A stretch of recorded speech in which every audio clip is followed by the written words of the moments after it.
Hey, how's it going? Big Yumbo here. I'm making a video right now that you're watching, teaching men how to sell women's clothing, or at least how I do it and the certain types of women's clothing that I sell. And I think it's important to stick to just pick one at first, and then you pick another type, and then you pick another type. Don't just go into the women's section and look at everything. I like to sell athletic / athleisure, jeans, fancy old lady clothing, outdoor clothing, and scrubs. And that's it. That's pretty much all the women's that I sell. For the athletic clothing, the main brand that you want to look out for is obviously Lululemon. They do sell men's as well, but I would consider it a women's brand because women know a lot more about it and they love it more than men do. When you're going down the legging section, so here's one of the sections you're going to start going to. You go down the legging section, you feel for that material. You're going to also look down on the bottom back of the left calf. You'll see this little whoop logo, but don't get too excited when you find it because you're a guy and you don't know what styles are good, what cuts are good, what's modern and what's not modern. So don't buy any Lululemon in the thrift store until you look up the style code, which is going to be located on a little circle inside of one of the pockets. And if it doesn't have that, if you can't find that, don't pay thrift store prices for it because there are a lot of Lululemon leggings that sell for $10 to $15. But on the other hand, if you can find that style, it could be worth picking it up for $8 at the thrift because some Lululemon leggings sell for like $50 to $75 used. And I've sold them like that. I've sold both ends of the spectrum. For most women's clothing, actually, you want to know the style. Actually, I'm gonna say for all of it. Just mainly because you're a guy and you can't look at a pair of jeans and tell if it's a skinny boot cut or if it's a flare. It's a little more tricky for you. So knowing that style is gonna help you out. Another brand in the athletic section that's great to pick up, this one's more women's focused. I don't think they do any men's, is Athleta. It's not quite as popular as Lululemon. Resellers don't really talk about it quite as much. But if you find an Athleta item that has the style on it, or you're able to look it up, there's gonna be the main tag, and then on one of the hips on the inside, there's going to be a little flappy tag, and then the one under that is gonna say S dash something. If you just Google that S dash something and then type in Athleta after it, it's gonna pop up a bunch of people selling a particular style online. For Athleta, I don't really pick up their leggings as much, but I do pick up their joggers and just like general kind of athletic, athleisure, swishy pants. Once you find enough Athleta, you'll be able to tell like, oh, this is probably Athleta by the material. Like there's certain soft, swishy material that they have. And Athleta does sell well. I prefer it to Lululemon just because I find it so much more and because it's easier to figure out the actual style. Most of the time it's on the back of the waist or like I said on that little tag. So, but before you buy it, make sure you Google it and find out that style. Look up comps, look up the sell-through rate because sometimes it's just not worth it, especially if it's in a smaller size. Most of it that I do find and I look up the style is worth it. It has like a reasonably high sell-through rate, like above 75%. And at the bins, if you find either of those two brands, I would pick it up. Another really good brand that I don't hear anyone talk about is this company called Title IX. And I specifically pick up their skirts, their skirts, and I've sold their dresses before, although I don't really look down the dress section. I mainly look down the skirt and skirt section. But if you find kind of an athletic hiking material, maybe it's got some cargo pockets on it, check to see if it's Title IX. Look underneath. Does it have the little... A skirt is a skirt that has shorts underneath. If it's got the little dangly legs. For Title IX, you can easily get, and I believe it's 100% sell-through rate, and it's like all year round it's 100% sell-through rate on Title IX skirts. And I think their skirts have nearly 100% sell-through rate. I would have to look that up. But eBay's having a little problem right now looking up specific quantities that are listed and sold. So I can't do that for you right now, but Title IX is one of my all-time favorite women's brands. And I don't hear anybody talk about it. I don't hear ladies talk about it or anybody, but I've sold other items from them at the bins just because I don't go down the women's top section.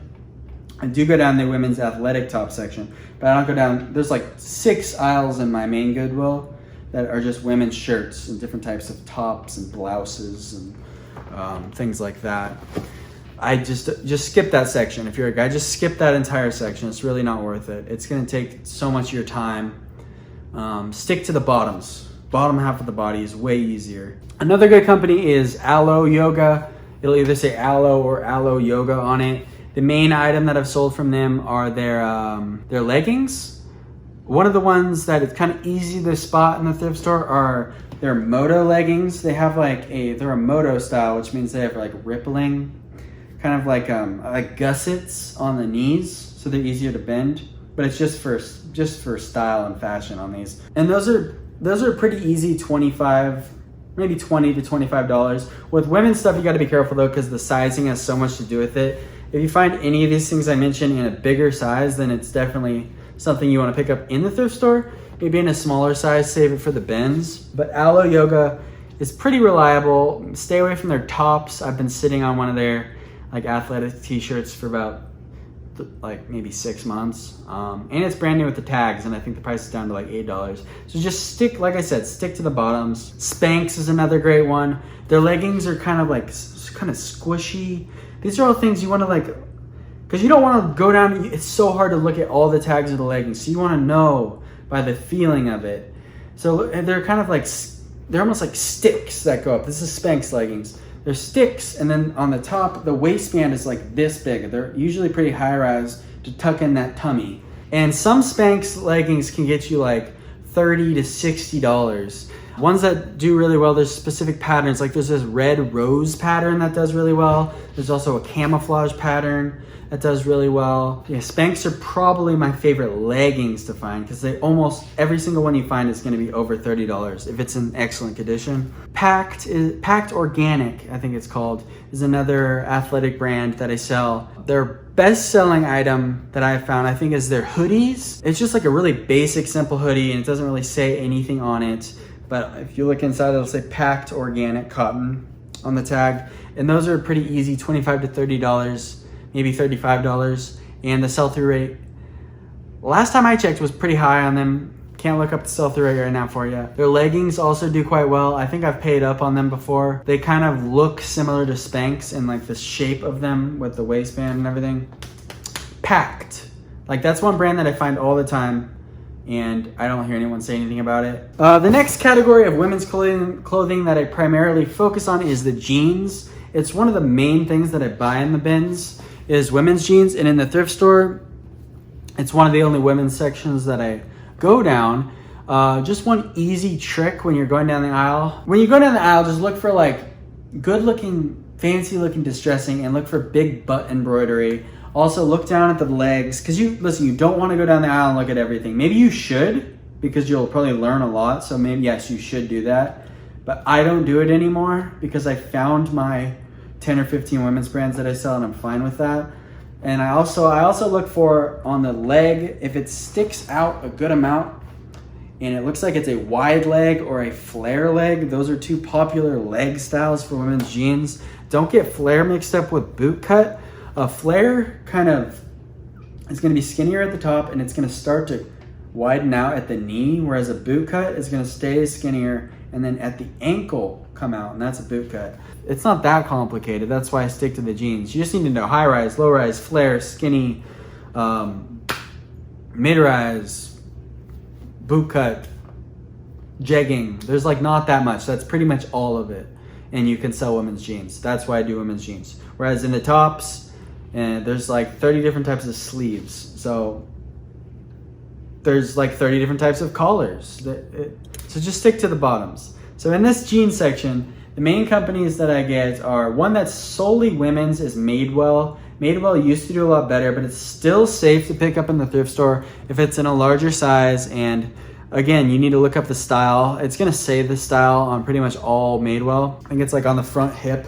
It'll just have the style. It'll be the vintage festival jean, the vintage festival crop, or something like that. Madewell. It looks really simple and minimalist, but on Madewell, on all the skinny jeans that you find, there's a chance, because they put a lot of polyester and spandex in women's jeans, whereas men's are most of the time 99% cotton. A lot of times for women's, it'll be 75% cotton, 20% polyester, 5% spandex and something like that. And that leads to this rippling or puckering happening in the crotch right here, where there'll be all these little dimples. And if it has that, don't buy it. Even though you're a guy and it might not look like damage to you, women don't want to have weird dimples coming out of their crotches. And I've gotten jeans returned for that. Also, you want to look out for the stitching up under the crotch. Make sure it's all good. Make sure there's no holes in that general area, because women like to squeeze into their jeans. And I've had jeans returned to me. I've had pictures sent to me of the leg busting through, ripping the jeans open, and very angry ladies. So make sure there's no damage to that area. Even if it looks more white than the rest of the jeans, probably don't buy it. True Religion is another pretty safe brand to pick up in the actual thrift store, as long as it's priced under $10.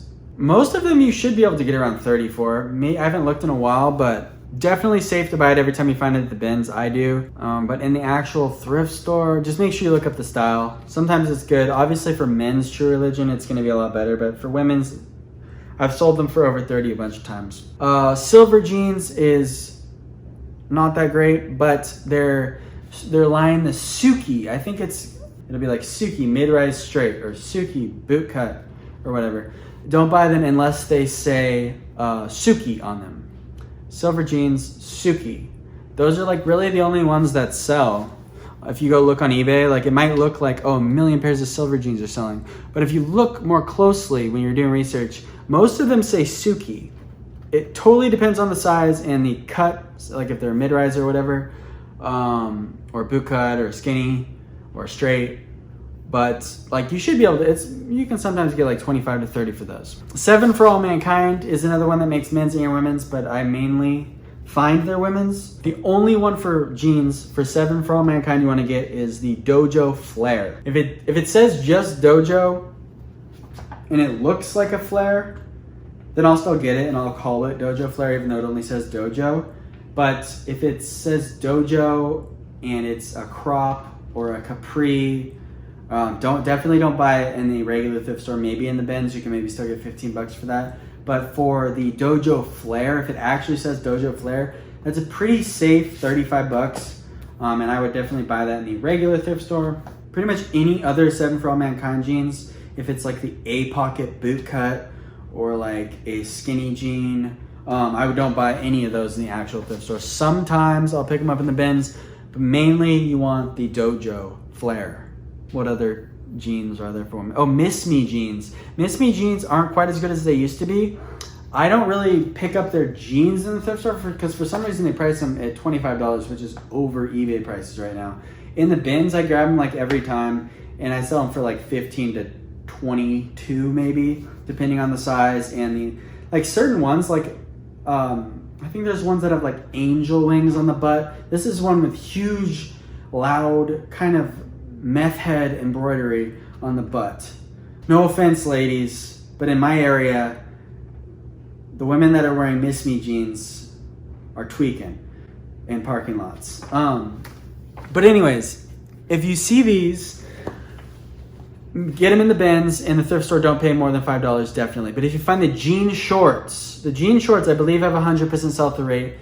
Nobody's grabbing them. The thrift stores don't price them as high as the jeans. They price them more like $5 to $10. And those sell really well, especially in these next couple months. I just sold a pair for like 30 bucks, and it's not even short season yet. But last summer I sold like 11 pairs in 1 week, all of them for 40 bucks plus shipping. And you can never get that for the jeans anymore. So look down the shorts section and look for Miss Me jean shorts. It's like one of my favorite pairs of women's shorts to sell. I can't think of another one that does as well as Miss Me jean shorts. If you have one, please let me know. If they're super basic and they don't have any embroidery around the butt and they're like pink or something, maybe you don't get them. But if they're like quintessential Miss Me trashy embroidery in good condition, get them in the regular thrift. I'd say they're totally safe to pay under $10 for. If they're like size 28 and up. If I talked about scrubs, there's really only one scrubs brand worth getting, and it's primarily a women's brand. It's called Figs. Their scrubs do incredibly well. Like, you can even sell their maternity stuff for a lot. I sold them 2 pairs of maternity pants for I think like 60 bucks to some person. If you find it, it's a $20 to $30 bill every single time. Anything Figs, even in the smaller sizes, it's gonna be more like a $20 bill, like if you find an extra small top. But if you find a large top in like a really common color, like blue, like light blue, that's an easy 25 to 30. It's something that you definitely should be looking for in the thrift store because the scrub section is usually like this big, and figs stand out so easily from all the other scrubs because most scrubs are like scratchy cotton and figs are like polyester, nylon, spandex blend, I think. For the fancy old lady category of women's clothing that I sell, I primarily just sell Eileen Fisher. Pretty much anything you find Eileen Fisher, if it's priced $7 or under, is safe to pick up. Everything that I've ever found from that brand has sold like relatively quickly. I don't know the sell-through rate, but the main item that I sell from them is their linen drawstring lounge pants. Just because, like I said, I don't look down every pair. When I go down the women's section, I'm literally just taking a stroll, looking like if this is the stuff I go. And I just walk down looking at the material, looking at the legs as they pop out. What type of leg are they? Are they wide leg? I check out every wide leg pair of pants I find. Every pair of linen pants I find. Every pair of silk pants I find. Learn to identify those materials and it'll just help you save a lot of time because you don't want to look down all the women's stuff. And maybe because if you haven't sold any women's clothing before, maybe you should, but just look for linen pants. It's so easy, right? And sometimes the linen pants are in the scrub section too. So you'll find a pair of Eileen Fisher linen pants and you'll find a pair of figs. They just sell great even for crappy brands if you find them in the bins, like Roxy. I've sold a lot of Roxy linen pants, and that's like not a good brand, and I've sold them a handful of times for like 14, 15 bucks plus shipping. But Eileen Fisher ones, it's going to be more an easier $25 to $30. Their sweatpants also do good for Eileen Fisher. They're going to feel a little bit softer than the rest of the sweatpants. I don't do tops, but in the bins I found like a little nightie, like I think it's called a camisole. It's got like spaghetti straps. It's a crop silk shirt. That sold pretty quick. But for the women's tops, I'm not as confident, and I leave a lot of the item specifics blank because I have no idea what they are. And if that's the case, if you don't know, if you can't fill out all the item specifics and you don't know the right keywords, you're gonna have to just sell it for cheaper than everyone else until you can confidently list that item at full price. So for like an Eileen Fisher camisole top, I sell it for like 15 bucks. But it sells really quick because it's cheaper and the woman's like, okay, maybe this is just a dumb guy selling this. So that's how you have to sell women's clothing if you can't accurately describe it. Another old lady brand that I like to sell is, I just call these old lady brands. If you're a lady and you wear them, that's just what they look like to me. Another one that I sell is Soft Surroundings. Actually learned this brand from a YouTuber. She's like this little lady from like Colorado, and her husband films her like kind of like a hostage video style. What's her name? I'll pop up a picture of her face. She gives good advice sometimes, and she told, well, in this case, she said not to buy this brand, Soft Surroundings, but I just started picking it up because all I could remember was Soft Surroundings because she said don't buy it, and I remembered, so I started buying it, and it actually sells relatively quickly for, just price it, if you find something Soft Surroundings, you don't know what it is, you're a guy, and it's like, you don't know if this is a blouse, is this a shirt, what is this? So you just, Soft Surroundings shirt, floral, long sleeve or 3/4 sleeve, and it'll sell for like 15 bucks pretty quickly because I think a lot of these ladies that know all the keywords, they try to price it at like 30 bucks and they complain about it and say they don't want to sell it anymore. But I can just price it really, really cheap with no keywords and it'll move. I don't go out looking for that brand, and I won't buy it in the actual thrift store because I don't know what it is that I'm buying. But in the bins, anytime I find Soft Surroundings, I get it because I can probably figure out how to sell it for $15. And it sells really quickly for me for $15. For outdoor brands, all the brands are gonna be pretty much exactly the same as the men's. So like Cool, Prana, REI, Patagonia, North Face. A pair of North Face women's ski pants, there's certain ones that'll sell for like 100 bucks. So look them up. Don't buy any of these things for the women's blind in the thrift store. Look up the actual style. Like I said, it's all the same as the men's brands for the outdoor, like hiking type clothing. But you're just not gonna get as much money, and it's very specific to the style and the size. For men's, it's like totally safe to buy just like any old cool shirt for 5 bucks. For women's, it's not like that. Some pairs of Patagonia hiking shorts sell for $25. Some of them sell for $12. Like, it's really tricky. So if you find it in the bins, just throw it in the bag and buy it. But if in the thrift store, you're gonna have to do a lot more research. But still, it's good to put in the time and do the research, because sometimes it's worth it. That's really all I have to say about women's clothing brands. If I can think of anything else, I'll type it down there below. Thanks for watching.